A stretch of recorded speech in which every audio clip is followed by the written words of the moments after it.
So good morning to you all from a hearty, cloudy Durban, here from the Healing Heart Center.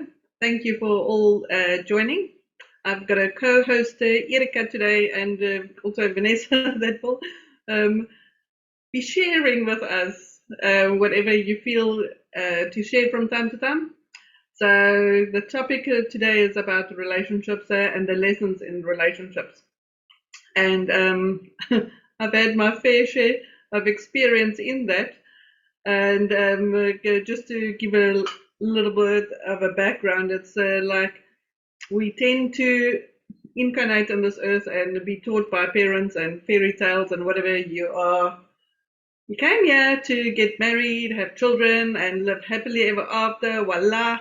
But that's not always what your soul has signed up for. And I realized that this sort of being my last incarnation on earth, I came here to end off all the open-ended contracts that I had with so many souls over so many lifetimes. And that means you're not married to one person and stay with them till death do you part. You go through various experiences. You meet the souls that you know so well. All the ones that I know that I've had interactions with, there was past life experiences, karma that had to be settled. Some showed up at times that I needed healing, amicable relationship, and then others came to challenge and develop me in the person that I am today. So that we can work with this. So let me just make this bigger. There you go. So lessons in the relationships. Today's presentation, we're going to be focusing on some main topics. The one is the purpose of relationships. The other is lessons in relationships. What does a healthy versus an unhealthy relationship look like? Because some people don't know. It's like when you see them staying in relationships and you wonder why, women, can you not see, or why, men, can you not see this person is either just stringing you along or just using or abusing or won't change. So we'll just have a look at that. And then also one of the topics that we'll be discussing is why people stay in unfulfilled relationships. What is it that makes them feel that they should? When it is worth staying, because not all relationships has to come to an end. And what compatibility is important, what love languages are about, and if you are or get stuck in a certain stage of relationships. So I'm Fiona from Rensburg from the Healing Heart Center. I'm an international intuitive empath energy healer. I help people energetically release the unwanted emotions, because it's the unwanted emotions that affect us, that if we don't process them, they'll affect our relationships. So I help people get to joy and a fulfilling life.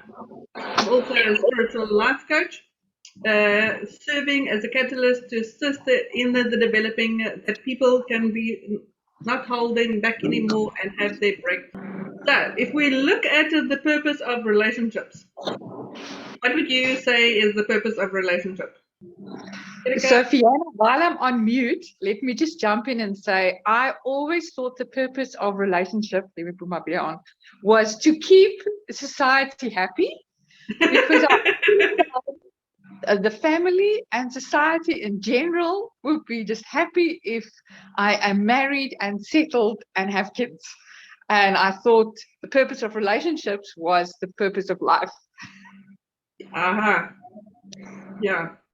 We sometimes have this mistakenly thinking about the purpose of relationships. And basically, relationships are there as our mirrors. And is in order to teach us about ourselves. Everything is about self. We are here for self-mastery and self-development. And it's also to let us grow. And when you get it, when you understand it, then you can have such a beautiful experience. But it starts with a relationship with yourself. And if that's not right, others is just going to mirror all the things that you deeply feel inside. I made a few short lists of lessons I've learned in relationships. I've written out pages and pages and pages. And then Sean said, no, mommy, you must concise and reduce it. So I've just made 3 slides. I can make 300 slides of all the lessons that I've learned. But if we start with the first one. Sometimes a relationship is just to clear the karmic slate. It's karmic. It's not going to be pretty, not going to end pretty. And your soul has signed up for this experience, and you needed to learn the lesson, heal, shift, and end that karmic cycle. If we don't see it through, if we don't heal from it, if we don't clear it, and it's mostly clearing the judgment that we had about that, or taking our power back. There's sometimes lessons that we didn't learn in previous lifetimes, and we came here to learn it in this lifetime. So it's not to, I want to say, comply to the others or the others' needs or the others' demands on you.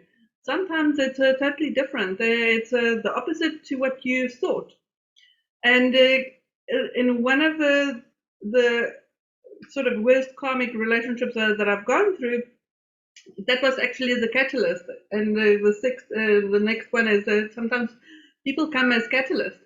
And after that relationship, I sort of drew the line in the sand and realized, okay, so how is this life working? What is this game of life? How do you play it? How can I not attract this kind of relationship again? And I was sort of spiritually hungry, started reading every spiritual book that I could, wanted to understand things. And if you think about it, if life was just a happy-go-lucky and everything was working out smoothly and you were with one person or whatever, then there's not always growth, because you don't think you need to change. You don't think you tend to become complacent and things are just as they are. It's sometimes there's certain relationships that wakes you up, shakes you up, or is so traumatic that you become a healer. That's what I became. I had to go through lots of healings and then I decided, no, I need to help others. So yes, everything is not always as it seems. Sometimes our greatest struggles are the catalyst for our greatest breakthroughs, and that I've seen. You don't see it in it. When you go through it, you think it's at the end of you, but it's the end of the old of you, or the false of you, or the one that wants to people please, or the one that denies your own needs. Yes. The next lesson that I've learned is to trust yourself, trust your intuition. And if I can tell it to my future selves, because I couldn't tell it to my past selves, it's trust your intuition. I would know things without knowing how I knew things. But if things was wrong, I knew it. And then I would listen to the people that I'm in a relationship with. And then I go, no, I'm making these things up, or it's not like that. And then what ends up coming out is I was right. And sometimes, every time something bad has gone on, although I wasn't there, I could energetically feel it. And it's like they say, where there's a smoke, there's a fire. Sometimes you have to just trust yourself. Trust what you feel, not necessarily what others tell you, because they tell you what they think you want to hear. Yeah. Some other lessons that I've learned in relationships is about communication. And it is that clear communication can only happen when you're sort of on the same vibrational frequency. If you are on 5D and your partner is on 3D, you just miss the boat. It's this miscommunication. You're not talking the same language. You're not thinking the same things. You're not feeling the same things. There's no. You don't have the same importance. 3D people tend to be more fearful, and 5D more trusting. So if the 3D person wants to invoke their earthly fears on a 5D person, it just doesn't go down well. That just doesn't work. So you don't seem to see eye to eye. And we are operating at different vibrational frequencies from time to time.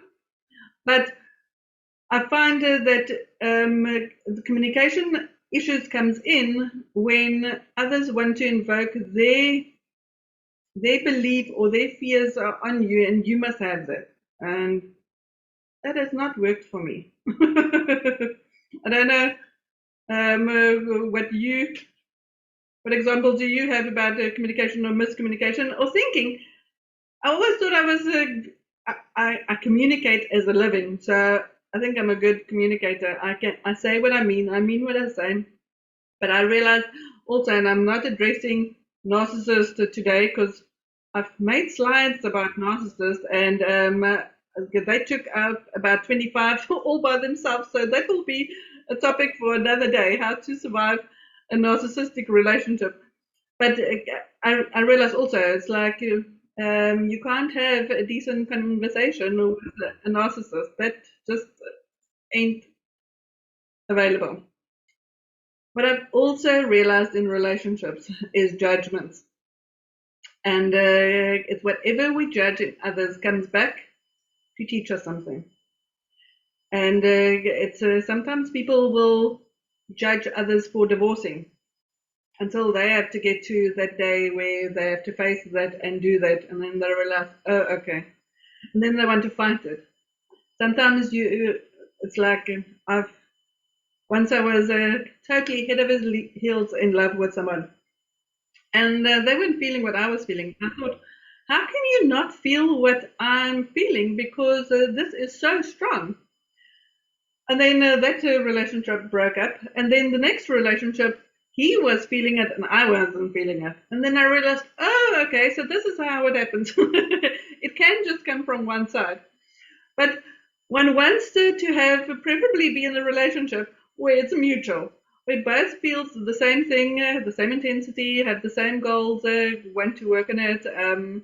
So there's so many times where we've made certain judgments where we have that experience to teach us, oh, okay. It's like sometimes you'll blame a parent for the way they were or how they treated children until you have children and you realize, oh, under certain circumstances you then do this or think this way or act this way. So it's to deal with our own judgments, because ultimately you judge another, you judge yourself. And then you have to live by that, and that's not always a pleasurable experience. And you probably saw on my face, I had this aha moment, because you and I have been talking about judgment a few times with the kids that's new in my life. And I'm like, no, don't judge. No, don't judge. And suddenly it just hits me. Oh, but oh, yes, I do judge. It's actually a bit embarrassing and overwhelming, all my judgments that I actually, have over the children that I experience, the stuff that they do. Oh, yes. Sorry, let me keep listening. Okay. Another lesson that I've learned in the relationships is know thyself and be true to thyself. You can discern what is true and what is lies, and what applies to you and what applies to another. In the last few relationships that I've had to go through, it's like both experiences wanted me not to be a light worker anymore. I think it made them feel uncomfortable, or they weren't doing what they needed to do, so they wanted me also not to do what I needed to do. So that whatever. But I must say, when things was projected to me, luckily I knew myself. It's like I know what's true and I know what's not true. I know what applies to me and I know what not applies to me. And it's in one of the relationships, I feared, oh, maybe I'm not good enough. Oh, man, maybe there's something wrong with me. And because I could feel energies, but it wasn't verbalized until it was verbalized. And then I laughed at it because I knew it wasn't me and I knew it wasn't true. And I could see where it came from and it reflected back to the other person. So it's very important it doesn't matter what the relationship challenges you're going through. It's you have to do the inner work. You have to know yourself. You can't invest so much in another and try and people please and think that will make the relationship work. It won't. No, thank you for the heart, Erika. Yes. So the inner work is so important for any relationship to thrive. It doesn't matter if it's this one or if you're in no relationship. Still do the inner work because it's worth it. Another lesson that I've recently learned is the past should stay in the past. I've always had the philosophy that if I have a breakup, I cut ties and I stay and I cut it so sort of severely that you can't put those two pieces together. Only twice in my life did I give men a second chance. And I can now confirm that my original belief is like the past should stay in the past is valid. It's not to look back. That's not where your future is, and it's just to keep walking ahead. And sometimes it's tests. Sometimes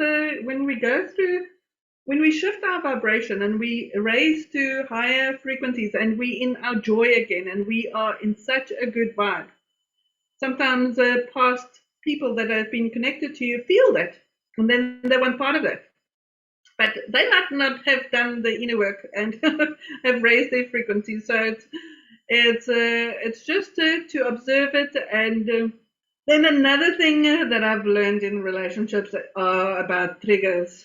And sometimes people say, oh, but you trigger me. And it's your fault because I get triggered. So you're the baddie and you must change you don't trigger me.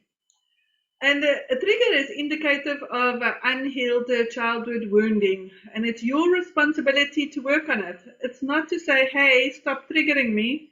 It's like when there's triggers, it means that you need to go and sit with that and say, okay, so what is this showing me? What is still unhealed in me? What do I need to accept about myself? How do I need to love this inner child more? So whatever the triggers are, it's never about the other person. It's them loving you enough to mirror that back to you to show you, hey, there's something inside that you can heal. And then when you do, that trigger is no more there. So you can have better relationships by just taking care of your own triggers. And it's saying, okay, so I get triggered by this. So it's showing me something. It's irritating me, and it's designed to do that. It must do that because else you don't know what to shift inside of you. It's not to play the blame game, because then when you put the responsibility outside, then you can never heal it inside. And if you then change the relationships, that experience is going to follow you. So best you do the inner work. Another lesson is strength. It takes a strong soul to walk through the toughest lessons. And that cliche of what doesn't kill you make you stronger. When you go through that, that's the last thing that you want to hear. But I must say, each time I've gone through very tough relationship lessons, it felt like I rose like the phoenix, and I felt much stronger because each time I've claimed back parts of myself, I've realized who I am and not fallen for, I want to say, the stories or the tricks of what I'm not. So it's like it makes us stronger. It makes us resilient. We tend to bounce back. Yeah. I'm just thinking about the strength now. You know, my first relationship of my marriage, which was my marriage. I want to say first marriage, but it implies there were many marriages. There were just many relationships. I remember my ex-mother-in-law saying how people get divorced so easily these days. You know, we were we stuck in there, we worked on things. And how, when I eventually made the decision to leave my ex-husband, how I felt like the failure, how I felt like, letting everybody down. But, only gone through it, realizing how strong you have to be to walk out of something knowing that you deserve better. Yeah. That strength that you learn every time you say, this is not for me. I deserve better. You get stronger and stronger. Of course, we flat at the start of doing Yes. it. But yes, thank you. Sorry, I was just thinking of how strong you need to be to walk away. Yeah.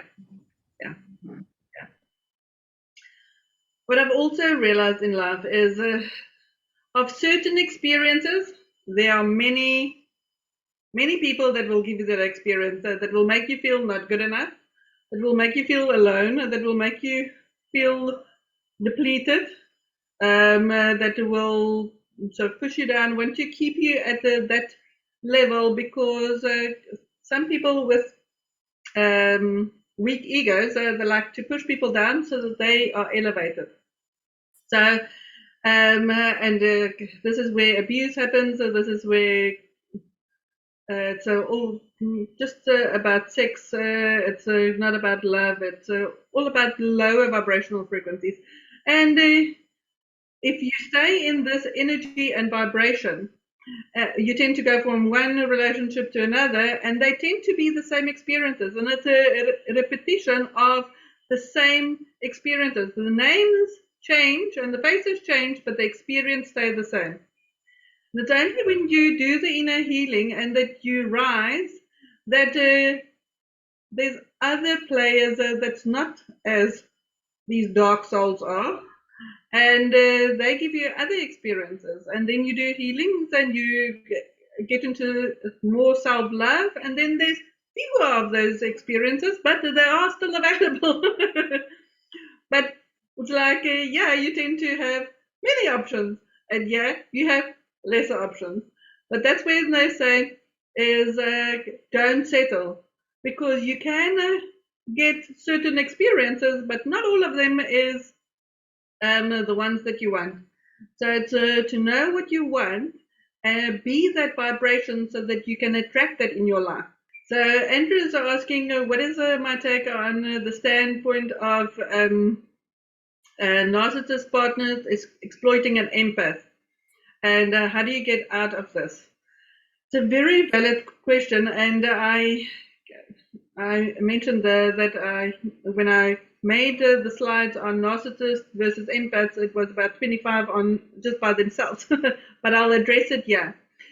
So empath is a person that likes to help others, feels for others, want to do for others, and sometimes we overdo and overgive and overcompromise and over want to heal and over want to fix, and it's this dance between the one that wants to give and be the special one, and the one that is the taker.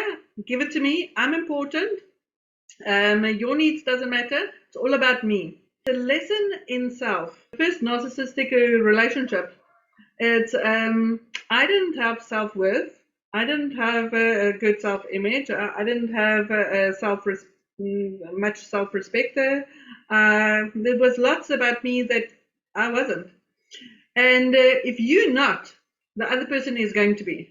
So if you say, no, my needs don't matter, because I thought my needs don't matter, because I came from parents that taught me that my needs don't matter. So I just thought that is the way things are. And then the narcissist just came to mirror that to me. Oh, okay, you think your needs don't matter? Then my needs will be superior, and I will override you on every occasion. The lesson there, Andrew, is about empowering yourself and just getting into balance. It's good to be an empath, but sometimes we can take things too far out, and we don't set boundaries. We don't say, but I don't accept this. It's okay that you have needs, but I have needs as well, and can we get to a compromise? If not, then it's to know when to step away, or when to work on it, and we'll get to those points just now. Get out of us. It's just making a stand. It's just drawing the line in the sand and saying, you know what, enough is enough. It's like Erika said, I think it's your lesson to stand up. Firstly, why are you attracting it? Yes. And what is it that you need to learn? We often go into a narcissistic relationship to learn how to stand up for ourselves. Yes, yes, yes, yes, yes. Narcissistic relationships are teaching us a self-love or lack in ourselves. And it's to realize there's actually no lack. It's just a false belief that we think that there's a lack. To do is love you and worry about the defensive act or fighting the narcissist. Yes, fighting doesn't, you get nowhere with fighting with the narcissist. You cannot, because they make you, they go through so much effort to make you feel you're insane and you're losing your mind, or they'll ghost you, or they'll be passive aggressive. They know all the tactics that works on an empath. So, and then they'll make you the baddie. They'll never take responsibilities. They'll never admit to their fault. They'll never know that they're a narcissist. To them, they'll be the wounded one, and they need protection from you, so the defenses comes up. Yeah, Fiona, the words you were saying earlier around blame, it's so easy to go into blame, to say, oh, this person is a narcissist, that's why I'm so unhappy.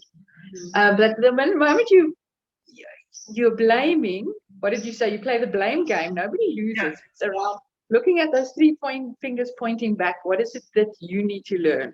And as the people were saying, it's self-love, standing up for yourself, as scary as it is. And then to thank the narcissist, maybe not in person or verbally, but say, thank you for this opportunity to learn to stand up for myself and love myself more. And then goodbye. Yes. Some things about what healthy relationships look like converse to unhealthy relationships. So in healthy relationships, there's mutual trust, there's respect, there's acceptance of the other. Well, they're good, they're bad, they're ugly. There's a love, there's consideration, there's compassion, there's clear communication, there's taking responsibility for your own stuff. That is what healthy relationships does. There's honesty, there's healthy boundaries. You can tend to spend time alone and time together, because you need time by yourself. It's not, and you need time together. So it's to find the healthy balance. Everything is about balance. That natural balance of being able to regroup yourself and then engage in the relationship, and then work on yourself and then engage in the relationship. It can't just be all giving, because you tend to go empty, and then when you're empty, you become resentful, and then nasty things happen or nasty conversations happen, because it's just unbalanced. So you need to love yourself enough to step away and say, I just need some alone time now, or I just need to go for balancing or clearing or whatever. When you do that, the relationship is so much better. It's to feel nurtured, supported, and to know that that person's got your back. When you can do stuff that you are passionate about and it makes you feel good, then the relationship benefits. When your relationship deprives you from doing the things that makes you feel good, then you become a miserable and depressed person, and it's not worth staying around and you don't like the person that you become. So a healthy relationship gives you that freedom. So there's a freedom and a connection time, but that makes it a healthy relationship. Unhealthy relationships is where there's distrust, where there's deceit, where there's disrespect, where there's non-acceptance, where there's lack of love, where there's inconsiderate behaviors, when people become spiteful. Narcissists tend to be very spiteful. Oh my golly wolly. And uncompassionate, where there's abuse, when there's control, manipulation, guilt card that gets played, blame games, verbal or emotional abuse, passive aggressiveness, no boundaries, where you have to self-sacrifice, where there's jealousy or unhealthy codependency. That's when a relationship is unhealthy. And it's to see, okay, can certain things be rectified? And you can only do what you can do. You can't change another person. So it's to see if they, for instance, go and play golf, they come back and they feel they're a much better person to deal with, let them do that. Don't also restrict others to do what they need to do to blow off steam, to get back to their balance so that they don't act from an unhealthy perspective. And it was nice sometimes it's nice to be with friends where you see what a healthy relationship looks like, and then you can see, okay, are you actually in a healthy or unhealthy relationship? Is this person into you or not into you? So sometimes it's good to have mirrors. Okay. And you might have seen this meme where it says one is wanting to grow and one is all about comfort and I'm going to stay here. Don't ask me to change. And then the one that's in growth says, I don't think this is going to work out. And I must say, in most of my relationships, I outgrow people, and I cannot stay there. If I am in stagnation, I'm so used to change and improving and doing all that, but wanting to be a better version of myself. So where people stay in 3D or in fear or in comfort or in blame or in I can entertain that for a while, and then no. It's like either you meet me at growth or our path has to split. Yeah. Vanessa said she read something interesting the other day that children trauma usually perpetuated by the narcissist personality, creator, and empath. Empaths are so in tune with the other's emotions and the energies because as children they had to know how to sense when their environment was becoming unsafe. That is where an adult empath was taught to recognize bad energies, and that is why the empath is so often people pleasers. Yes, yes, yes. And Erika said, use the energy to love yourself and find your feet. Yes. Sorry, that was in response. I think it was Andrew that said that he feels like a frog in boiling water. Okay. Okay.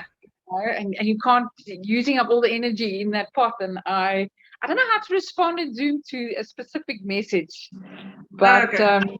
Yeah, just to say we've all been there. Yeah. Sometimes good things fall apart, so better things can fall together. And it's to believe that. Sometimes we think so many people hold on to things that hurt them, and I want to say bad relationships or relationships that past their sell-by date, use by date. The expiry date has been long gone, but they fear so much that there is no better, that this is the best that they can get, because they either have such a low self-worth or self-image, and they think, you know what, God gave me this, God put this on my path, so I must now be grateful, and I must just eat humble pie, and I must just take the abuse because I must deserve it. And no, please don't tell yourself that. Don't.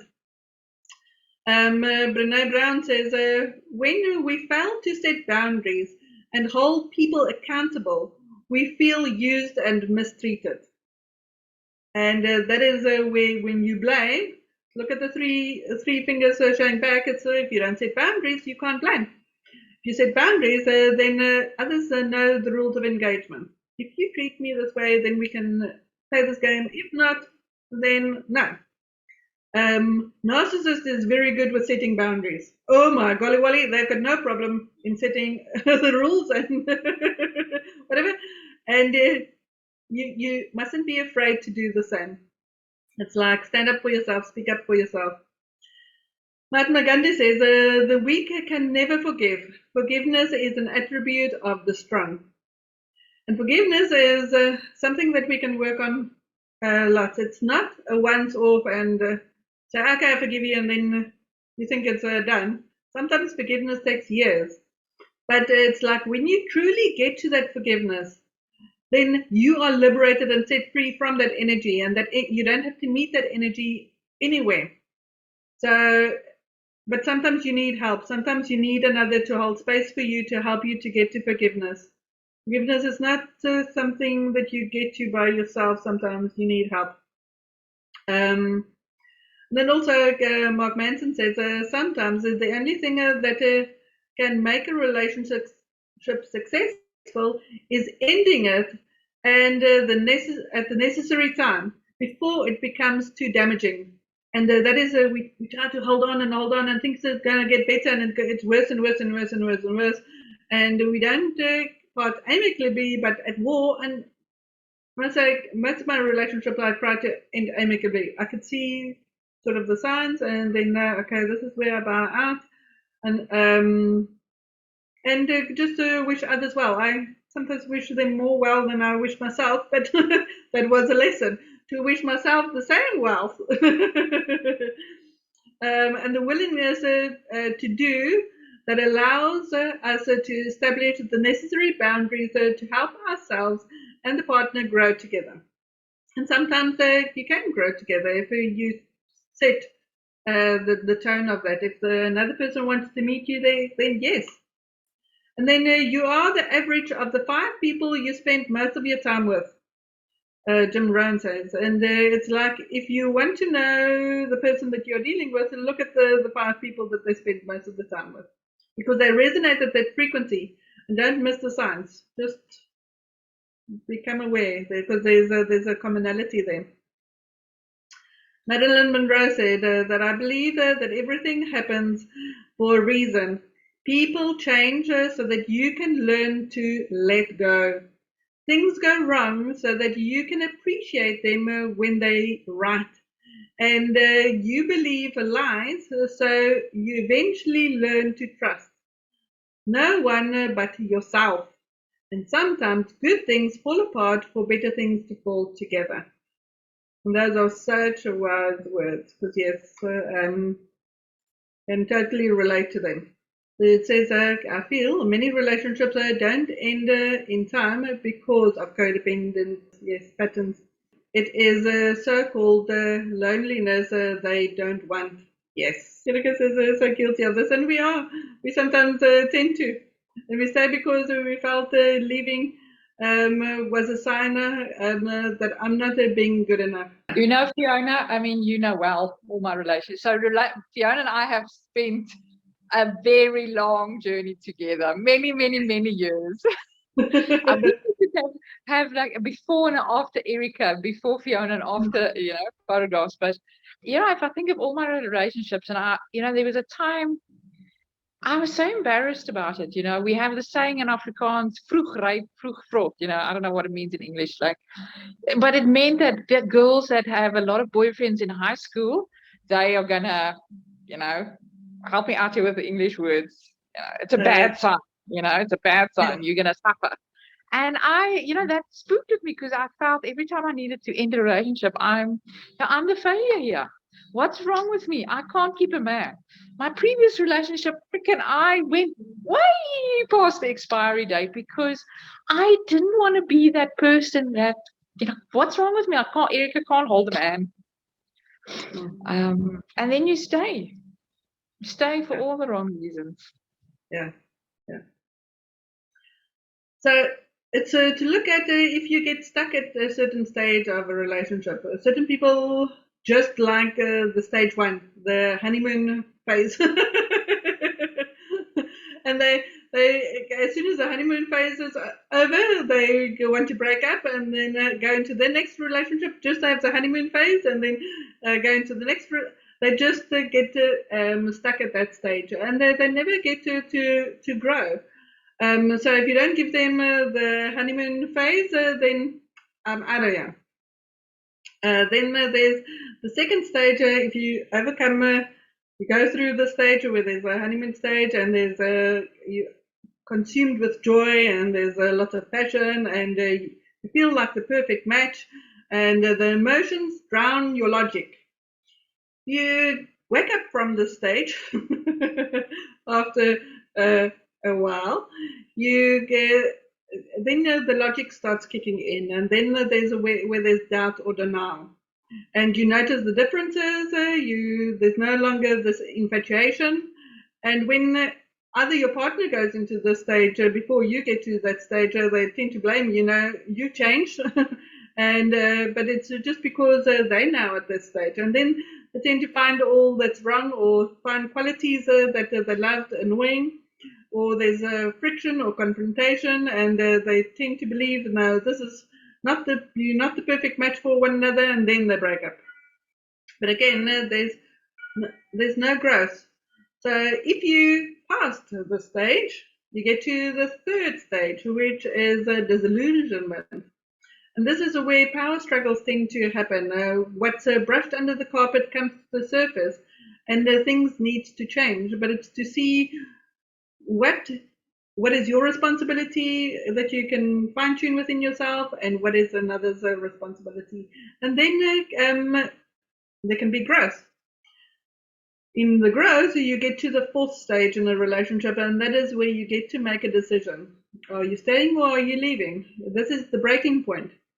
You can have emotional breakthroughs and insights about the self-protective behaviors, and it's to see what do you want, and can you get this well-being in this relationship, or is this no longer serving you? And be honest with yourself and with your partner. But when you do get past this stage, you get to wholehearted love. And that is where the relationship is at the healthiest, because it's the most rewarding and self-discovering, and where there's acceptance of each imperfections. And where you realize there's actually no perfect one. You are imperfect together, but you can live with the imperfections of the others, because you can see the good, the bad, the ugly. When it's just a work stress, and when it's different things. So not everybody gets to this stage, because they cop out at various stages. Sometimes it's appropriate, and sometimes there's certain ones that you can, I want to say, go the long yard. So something that Eric and myself discussed, and we thought to share here, is why do people stay in unfulfilled relationships?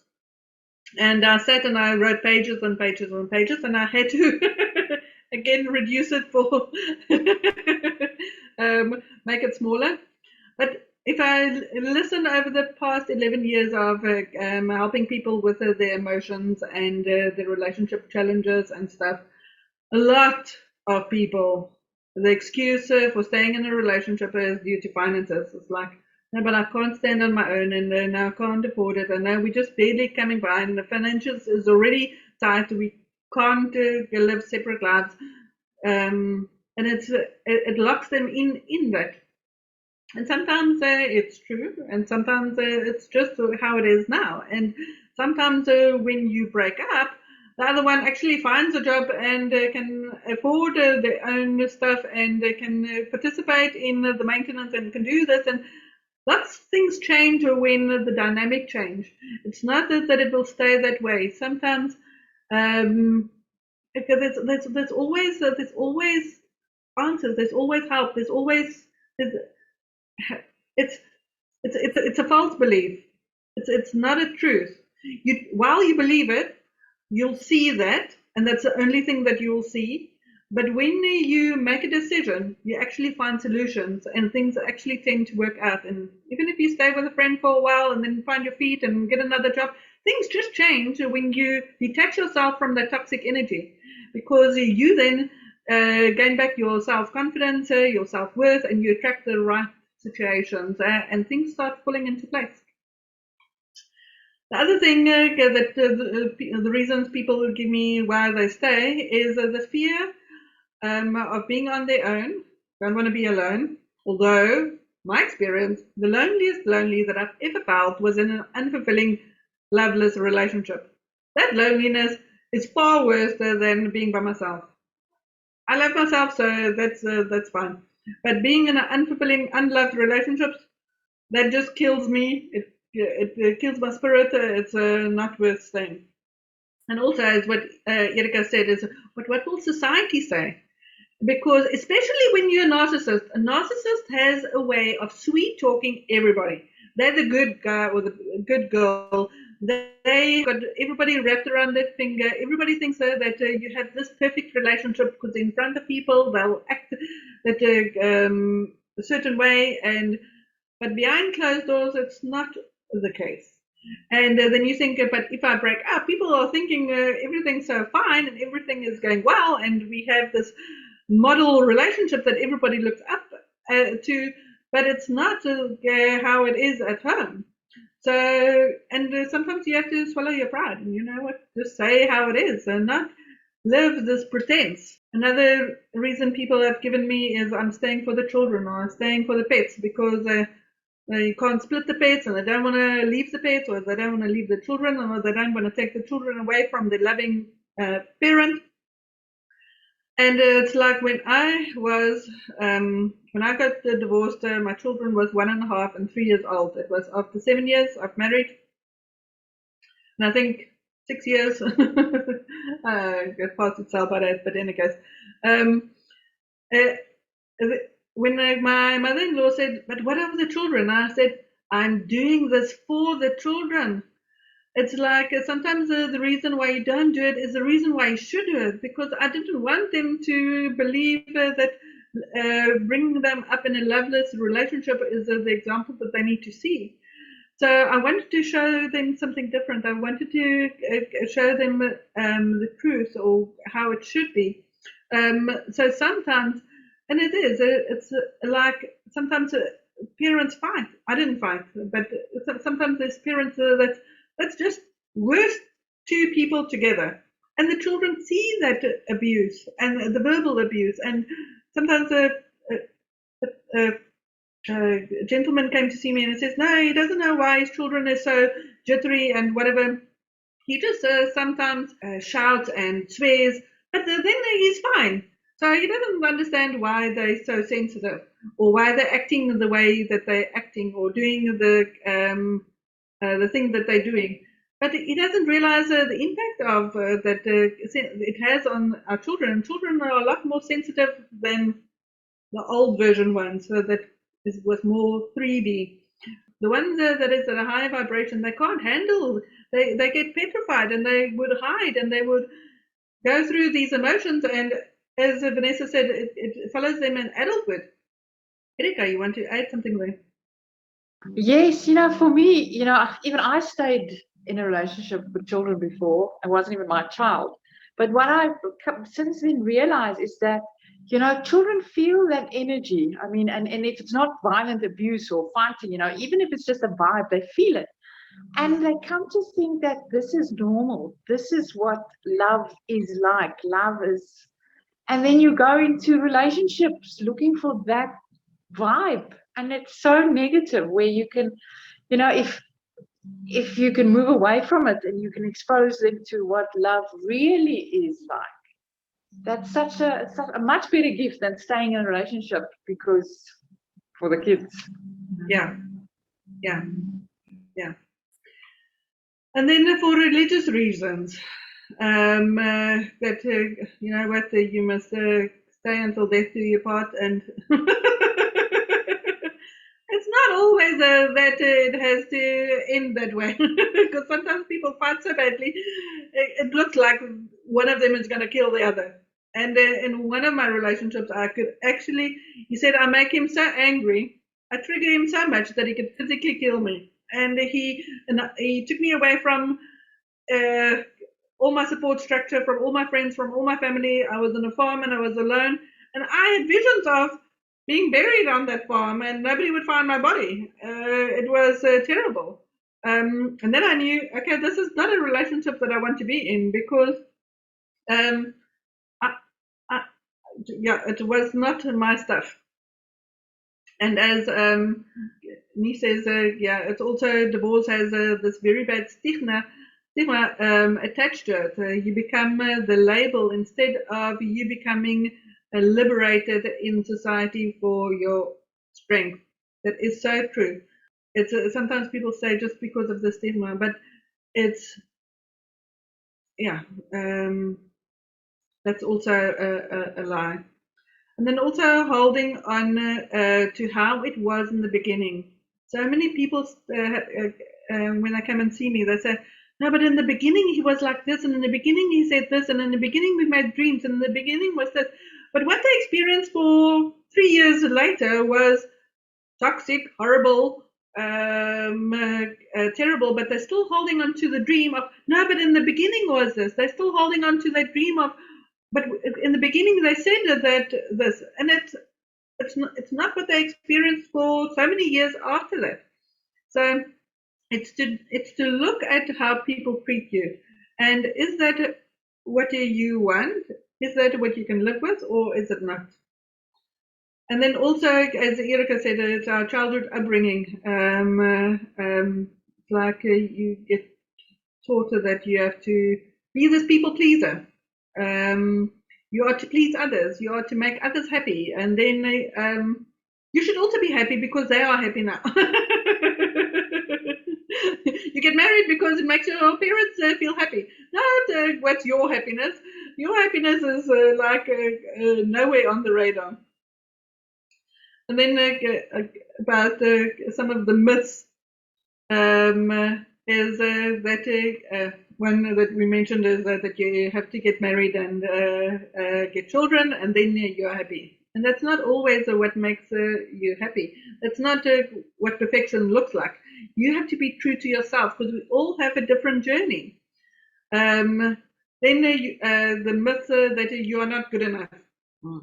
So for many women, I have said this, especially strong independent women, it's like, it's not always about you're not good enough. Sometimes you're not bad enough. Meaning they want somebody submissive, they want somebody that has a low self-worth, low self-esteem, because that makes them feel good. That inflates their ego. They want you to give them all your energy, all your love, all your attention, because that makes them feel good. And it's like to discern if, because sometimes people haven't chosen me, and then I'll look at the relationships that they choose afterwards, and I thought, that is what you want. I can't be that. I must be less than. I must not have follow my passion. I must not have a life. I must not have a say. I must not have a need. I must not have all these things, and then I'm acceptable. And then I realized, okay, no, it wasn't that I'm not good enough. It was actually they weren't good enough for me, because they thought I have to be all that, and I can't. So you have to be true to yourself and know that you are good enough, so good enough. And you have to learn if others are good enough for you, for this experience. So, but also not to push them down and make them feel bad. If you divorce, you'll let others down. Yeah, that's what Erika was saying. It's like you feel you're going to disappoint, and what this other lady was also saying, you feel you're going to disappoint your family or your friends or your children or yourself if you let go or divorce. I'm not advocating marriage or divorce. I'm advocating working on you to be a better version of you, to live this a joyful life. Then, also you'll bring your family shame if you don't get married, or if you did get married and you're not together. I mean, lots of people can make it all about themselves, and it's not about them, it's about you. So be true to you. And then another myth is others' happiness is your responsibility. It's like you have to do what is going to make your mother happy or your father happy or him or her happy, and it's never your responsibility. Your responsibility is to make you happy. Take responsibility for you. Andrew says, I guess what makes a relationship successful is not a perfect person. Yes. When you get to the stage where you sit with a broken heart, don't just jump into the next relationship without healing the wounds, healing yourself. You have to put the pieces together before you can move on to the next phase or the next relationship. So many people take one brokenheartedness into the next relationship and take all those baggage into the next relationship and then wonder why the relationships don't work out. Because they're so afraid to be by themselves, or they're so afraid, they believe they're unloved or unlovable or whatever. But when you do this work, you take time for yourself to discover what do you want, then you have different experiences. So don't move on from here. This is not where you move on. This is where you take time to heal. Sit in it. Come and see me, or see a healer. Let them help you help yourself. And then there's reasons and seasons and a lifetime. Not all relationships are lifetime. Some you need to walk away from and some you can marry. It's to discern, it's to know the difference. When it was just a season to help you over a difficult period, and when it is a lifelong commitment that you would like to take. When it's worth working on a relationship, it takes two. Both parties needs to be willing. Can't work on a relationship when it's just you.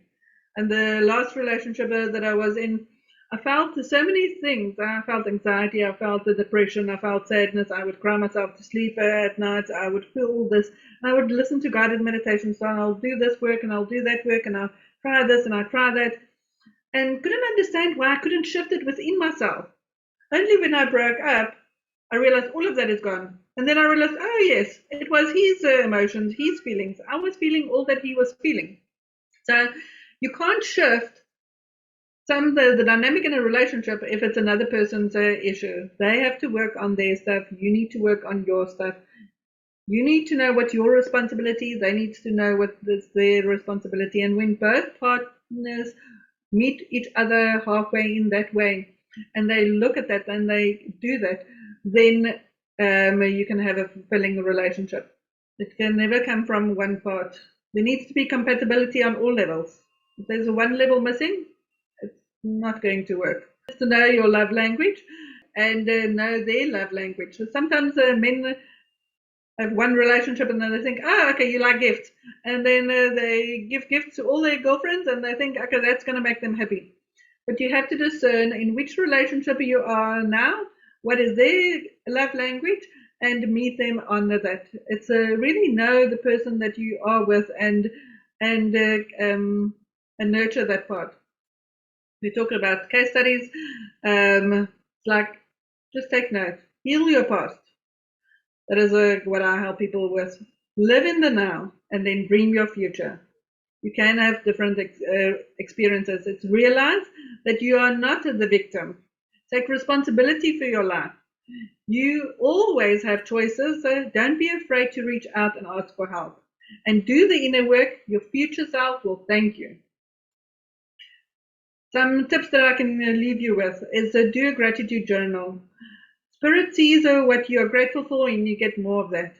Write words of affirmations of what you would like in a relationship, even if you don't have it now, because it will meet you. If it's not in this relationship, it will fade away, fall away, and the one that can meet you with that energy will step in. And then to get things out of your system, write out the negative, write out the pain, write letters to the ones that have hurt you and burn it. Transmute that energy. Don't hold on to that. You need to talk. I'm here. I'm always here. I understand and I can help. I do various chakra balancing or just quantum conversations, or I do take you on journey work and I help you heal those deep spiritual wounds. It's life-changing. So I either do work through Zoom or through WhatsApp video chat or in person here in Pinetown. And you can contact me at any stage if you need help in healing you, understanding you, realizing what is yours and what is not yours. Thank you, Andrew, and thank you everyone for joining us. I am grateful for you being here and partaking in this. Thank you for those that made comments, and I hope you get to take whatever you needed to take away from this today. Thank you. Bye-bye.